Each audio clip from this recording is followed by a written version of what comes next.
we are going to see if we can predict how many answers a second degree or quadratic equation have without actually solving it to the end. Just predicting how many answers there could be to any given second degree equation. And we're going to do that using the discriminant.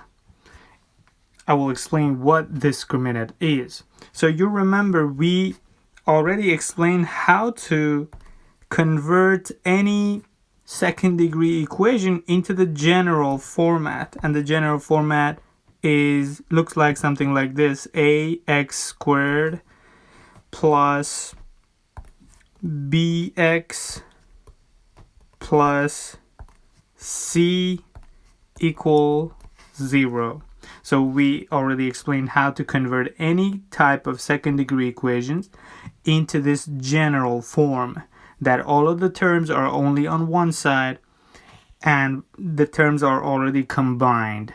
So a is the coefficient or the factor that is multiplied by the unknown to the power of 2. B is the coefficient or the factor that is multiplied by the unknown to the power of 1. And C is the lone number. C is just a constant. Now, we also talked about that when the second degree equations are converted into general form, we can solve them using this formula. X equals negative b plus minus square root of b squared minus 4ac. That's the square root, and then divided by 2 times a. That is the formula by which we solve the second degree equations. What is discriminant? Discriminant is this guy here. What is under the square root is called discriminant. Why is it called discriminant? Because this will discriminate against the answer of the second degree equation. This determines whether it has 2 answers, 1 answer, or no real answer. Let's see that on a fresh page. So the discriminant is b squared minus 4ac. This is under the square root in that formula. So under the square root, if it's positive, then any positive number, if you take the square root of any positive number, behind it is plus minus in the formula. Remember, imagine you're taking square root of 9. So in the formula you have like minus b over 2a, and then under the square root is 9. So plus minus square root of 9, that comes out as minus b plus 3 over 2a, and then another answer minus b minus 3 over 2a. You see? So because of that plus minus behind the square root, if under the square root is positive, you're going to solve the square root and you're going to end up with 2 different answers. Always that's the case. So you can just, without fully solving the second degree equation, you can just form this discriminant here and see if it's positive. If it's positive,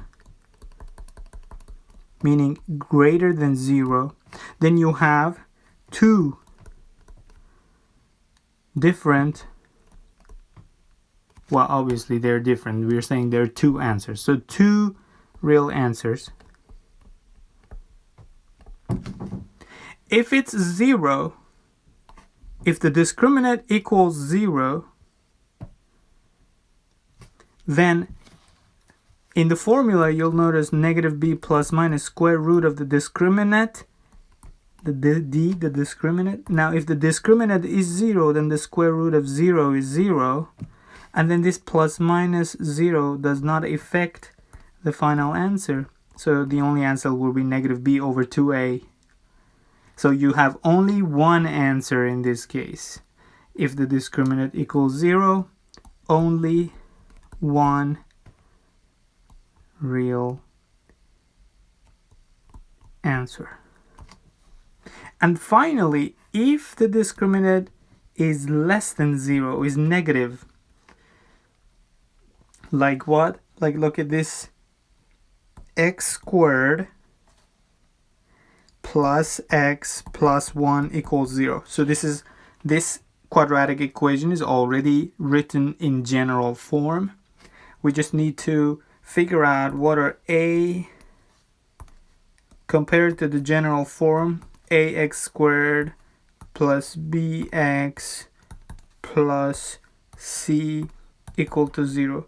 So we just need to figure out the a here is 1, b is also 1, c is also 1. So now forming the discriminant, b squared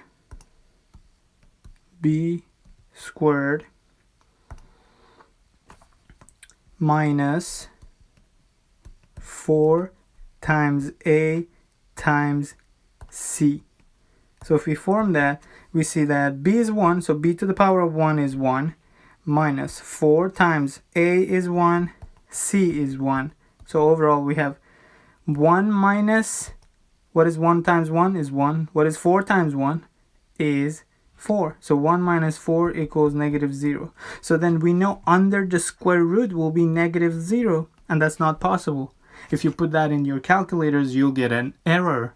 Why? Because negative numbers, you can't take second root of negative numbers, because any number that is raised to a power of 2, any number that is multiplied by itself, the result never can be negative. The result will always be positive, because negative numbers multiplied by negative numbers equal positive numbers. Okay, so when the discriminant is negative, then there is no real answer. All right. Why do I emphasize so much the word real here? Why don't I say just no answer? Why do I say real answer? Why I say only one real answer here? Here I say 2 real answers when the discriminant is positive. What's up with this word real? Are there any irreal numbers? Well, you'll be surprised. Yes, there are. There are a set of numbers called imaginary, and they're literally just imagined. They don't exist. We imagine them, and guess what? We design a whole bunch of cool technologies like wireless communications, electricity, and many, many more. So you stay tuned. We'll cover those as well. Let me know if you have any questions, any comments, any suggestions for new videos. I'll be happy to reading your words.